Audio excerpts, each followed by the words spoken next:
Students, my name is Sakshi Gupta and आज हम अपने नेक्स्ट रूल्स करेंगे नंबर वचन के। आज हमने पढ़ना है रूल नंबर 9। स्टूडेंट्स, ये मैंने आपको अपनी पिछली वीडियोस में बताया था कि काउंटेबल नाउन्स और अनकाउंटेबल नाउन्स कौन से होते हैं। देखो, काउंटेबल नाउन्स वो होते हैं जिनको हम काउंट कर सकते हैं, जैसे pen, table, house, friend, dog, oranges, books, ये सब हो गए हमारे काउंटेबल नाउन्स।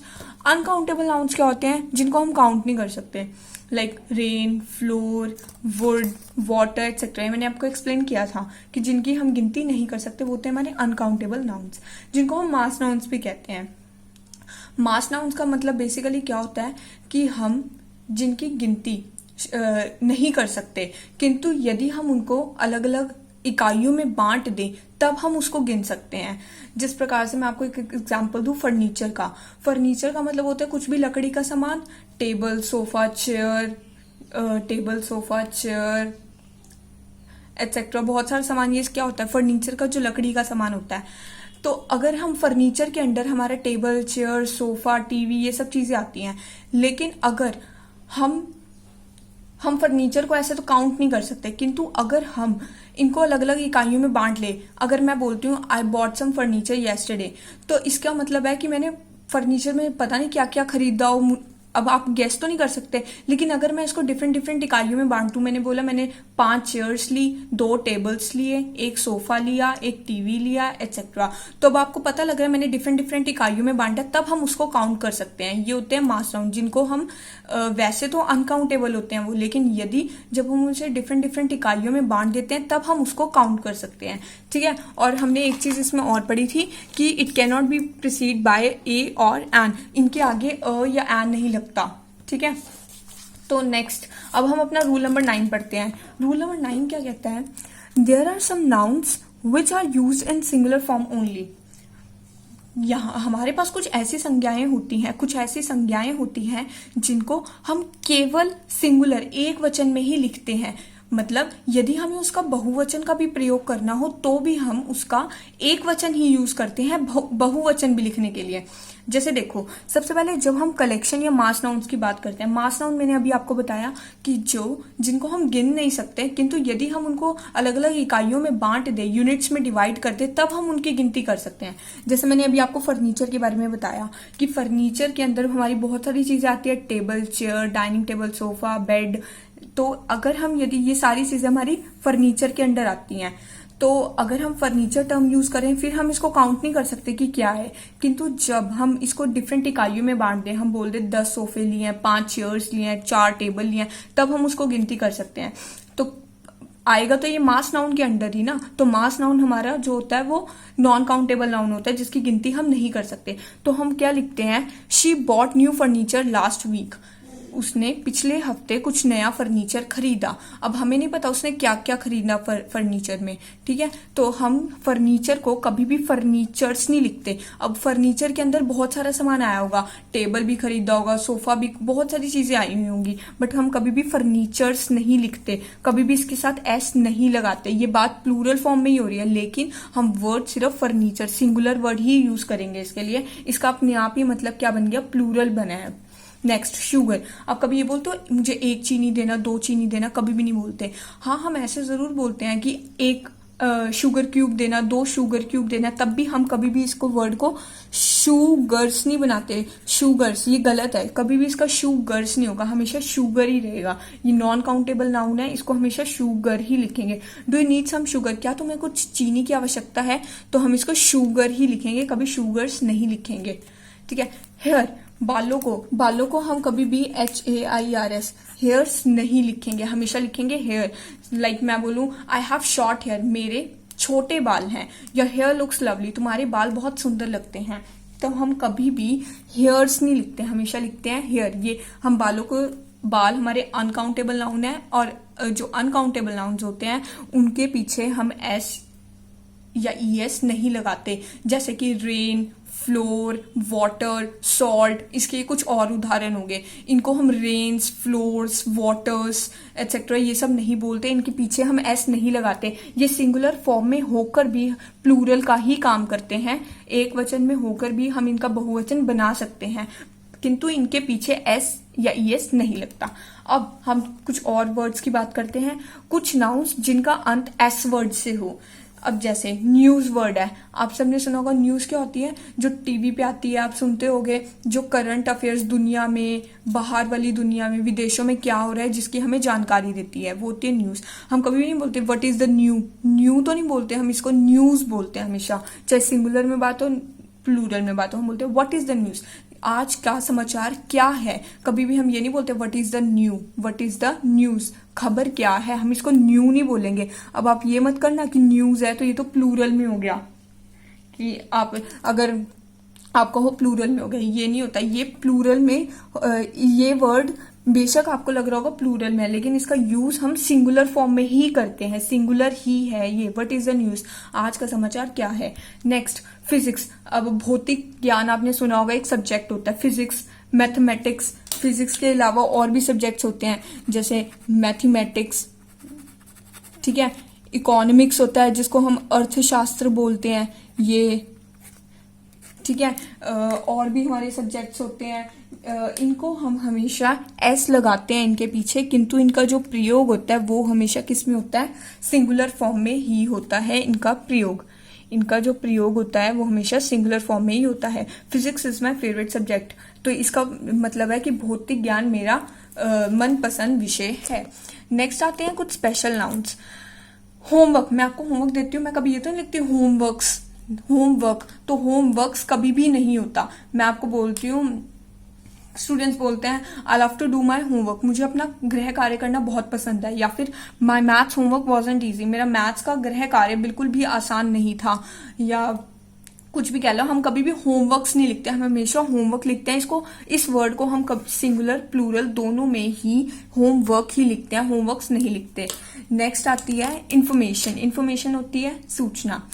इंफॉर्मेशन, इफ मैं आपको बोलती हूँ ना, if you have any doubt, if you want any information regarding English you can call me, message me, you can ask me anytime। मैं आपको बोलती हूँ ना, तो इसका क्या मतलब है, मैं आपको informations तो नहीं बोलती कि if you require any informations। information, हम कभी भी इस वर्ड का यूज एस के साथ नहीं करते, information ही करते हैं, information ही करेक्ट होता है, ठीक है।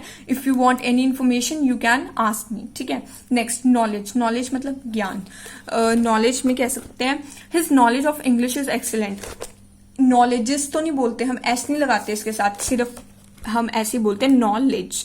नॉलेज मतलब ज्ञान, उसका ज्ञान इंग्लिश का बहुत ज्यादा अच्छा है। तो ये अभी हमने क्या पढ़े, कुछ ऐसे नाउन्स जिनका प्रयोग हम केवल सिंगुलर फॉर्म में ही करते हैं, मतलब ये ऐसे शब्द हैं जिनका जिनका प्रयोग, चाहे इनके पीछे एस लगा हुआ है चाहे नहीं लगा हुआ, हम इनका प्रयोग एक वचन में ही करते हैं।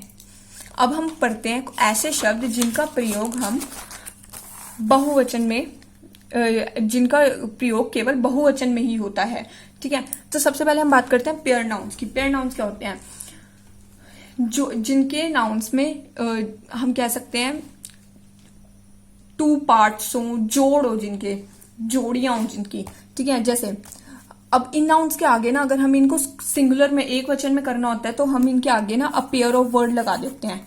क्या लगा देते हैं, अ पेयर ऑफ, ठीक है। जैसे फॉर एग्जाम्पल, अब जीन्स है, जीन्स, शॉर्ट्स, शूज, और भी जैसे कोई भी ट्राउजर्स, पैंट्स, इन सब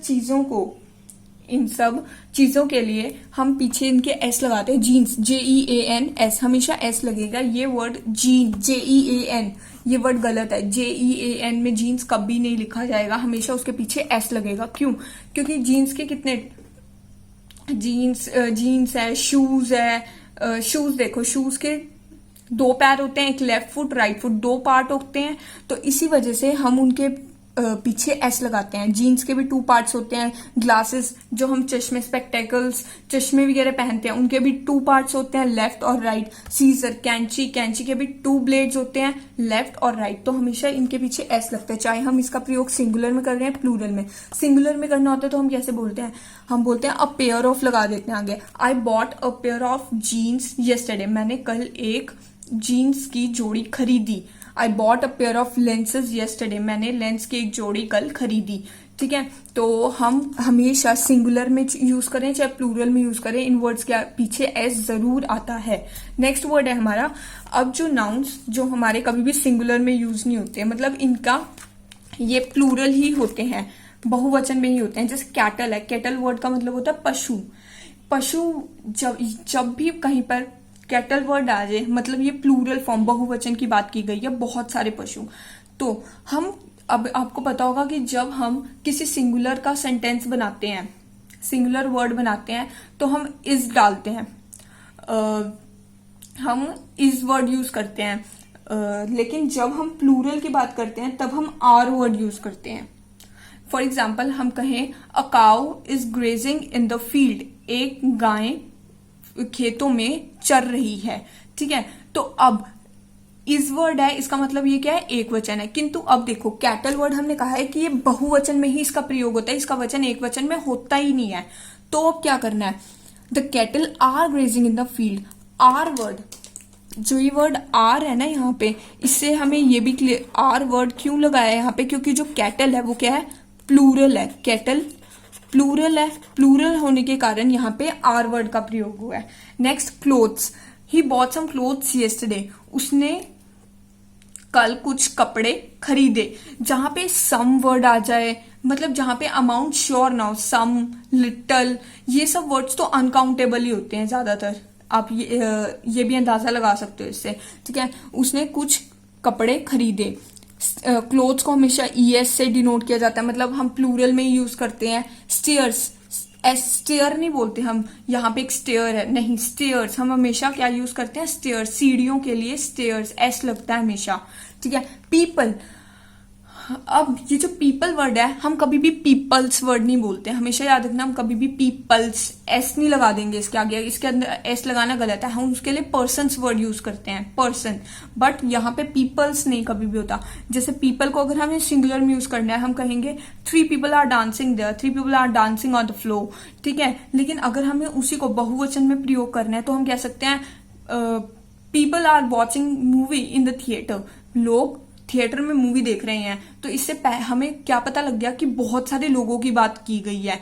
लेकिन अगर हमें सिंगुलर में करना है तो हमने आगे वो लगा दिया, हमने अमाउंट बता दी कि कितनी थी। नेक्स्ट है पुलिस, अगर हम पुलिस मैन बोले तो उसका मतलब होता है एक व्यक्ति, किंतु अगर हम बोल रहे हैं पुलिस, पुलिस का मतलब होता है प्लूरल, हम बहुत सारे लोगों की बात कर रहे हैं। तो ये थे हमारे कुछ नाउन्स जिनका प्रयोग हम किस में करते हैं, प्लूरल में करते हैं, जिनके साथ हम एस या ईएस लगाते हैं। ठीक है, किंतु फिर भी हम उनकी बात प्लूरल में करते हैं। और हम यदि हमें सिंगुलर में भी इन शब्दों का प्रयोग करना हो तब भी हम इनका प्रयोग इसी रूप में करते हैं इनके। ठीक है, नेक्स्ट रूल आता है हमारा रूल नंबर 11। ये रूल क्या है, ये हमारा अंतिम रूल है, इसके बाद हम एक्सेप्शंस करेंगे जिसे हम अपवाद कहते हैं। रूल नंबर 11 कहता है हमारा कि सिंगुलर में यदि लेटर ऑफ अल्फाबेट, अल्फाबेट क्या होते हैं, सबसे पहले तो अल्फाबेट क्या होते हैं, अल्फाबेट क्या होते हैं, जो A to Z होती है हमारी, वो क्या होते हैं, 26 अल्फाबेट्स होते हैं। अगर वो, या अर्थमेटिकल फिगर्स, मतलब मैथ्स की जो फिगर्स होती हैं, लाइक कोई भी नंबर 10, 20, 30 कुछ भी, तो उनके आगे हमें क्या करना होता है, एपोस्ट्रोफे अंत में लगाना होता है। एपोस्ट्रोफे क्या होता है, एपोस्ट्रोफे, अच्छा आप सब कॉमा लगाते हो ऐसे करके कॉमा, तो एपोस्ट्रोफे क्या होता है, यही कॉमा जब ऊपर लग जाता है, ये देखो ये कॉमा जब ऊपर लग जाता है तो हम इसको कहते हैं एपोस्ट्रोफे। तो अगर हमें ए वर्ड को प्लूरल में बदलना है तो हमें क्या करना है, हमें ए वर्ड ऐसे का ऐसा लिखना है, इसके साथ में एपोस्ट्रोफे लगा के एस लगा देना है, बस एस जोड़ना है। ठीक है, जैसे हम इसको यूज कैसे करेंगे, एपोस्ट्रोफे एस, एज बोलेंगे हम इसको, एज, ए था ये, इसको अपोस्ट्रोफी एस लगाया तो एज, तो क्या बन गया है? फॉर एग्जाम्पल मैं कहती हूँ ए की गाड़ी वहां खड़ी है, तो हम क्या बोलेंगे? As car is there. जब हम किसी का पोजेशन शो करते हैं, जब हम बताते हैं कि ये वस्तु उसकी है, ए की गाड़ी वहां खड़ी है, एज कार इज देयर। ठीक है, नेक्स्ट डी। डी में भी आप ऐसे करो, डी बनाओ, इसको प्लूरल में बदलने के लिए अपोस्ट्रोफी एस। ठीक है, ऐसे the car is there, the standing there. Next 10, 10 को आप टेंस कर सकते हो, मैथ्स की फिगर है ये, अपोस्ट्रोफी एस, ये बन गया हमारा प्लूरल। ऐसे ही एमएलए, एमएलए को क्या करना है हमने? एम सारा ऐसे उतारना है, बस इनके पीछे क्या लगा देना है? एस। कुछ भी कह सकते हो, all the MLAs are gathered there to discuss about this issue, कुछ भी कह सकते हो इसमें आप। तो एमएलएज, बीए, कोई डिग्री को प्लूरल बनाना है आपने तो बीए। ठीक है, तो ये थे हमारे, इसका बहुत हमने बेसिक ही किया है अभी के लिए इसका बहुत बेसिक ही सही है। आपको इतनी नॉलेज होनी चाहिए कि जब हमने डिग्री, अर्थमेटिकल फिगर्स या लेटर्स को कन्वर्ट करना है तो कैसे प्लूरल में बनाना है। तो ये था हमारा रूल, अंतिम रूल 11वां। इसके बाद हम क्या करेंगे? एक्सेप्शंस। मैंने आपको ये थोड़ा सा होमवर्क दिया है, ये मैं आपको पीडीएफ में भेज दूंगी। इसके बाद हम एक्सेप्शंस पढ़ने वाले हैं कि इसमें क्या क्या अपवाद हैं इनके रूल्स में। So thank you students.